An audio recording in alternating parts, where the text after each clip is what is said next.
السلام علیکم دوستو، میں ہوں محمد اشفاق کوکر اور آپ دیکھ رہے ہیں ہمارا یوٹیوب چینل TLP اسلام آباد۔ دوستو، جو سننے میں باتیں آ رہی ہیں آج ان کا بھی تھوڑا سا ذکر کر لیتے ہیں۔ باتیں کچھ اس طرح سے ہے کہ حکومت پتہ یہ چل رہا ہے، سننے میں یہ آ رہا ہے کہ حکومت ڈری ہوئی ہے، لیکن حکومت کہہ رہی ہے جی ہم نہیں ڈرے ہوئے، مگر جو ان کے بیانات ہیں وہ آپ کے سامنے رکھتے ہیں۔ حکومت کہہ رہی ہے جی مارچ کو وزیر آباد سے آگے نہیں جانے دیں گے۔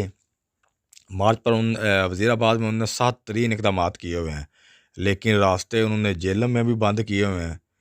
جہلم میں یہ کہا جا رہا ہے کہ جہلم میں بس جی جہلم سے آگے ایک قدم بھی نہیں ان سے نکلا جائے گا، اور لیکن سواوا پل پر بھی کنٹینر لگا کر راستے بند کر دیے ہیں۔ مارچ کو پنڈی میں بھی داخل نہیں ہونے دیں گے، مگر سارا اسلام آباد کنٹینر لگا کر بند کیا ہوا ہے۔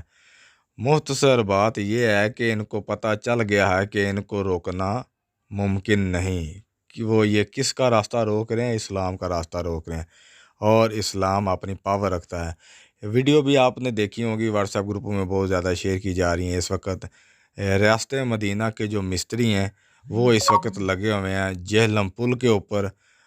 جن احباب نے ریاست مدینہ کے مستریوں سے کوئی مکان خریدنا ہو تو وہ کائنڈلی جہلم پل پر آ کر اپنے مرلے اپنے پلاٹ خرید سکتے ہیں۔ حکومت کی یہ زبردست آفر ہے، ہو سکتا ہے کہ آپ چند گھنٹوں کے بعد یہ آفر ختم ہو جائے، لیکن فی الوقت یہ حکومت نے آفر دی ہوئی ہے۔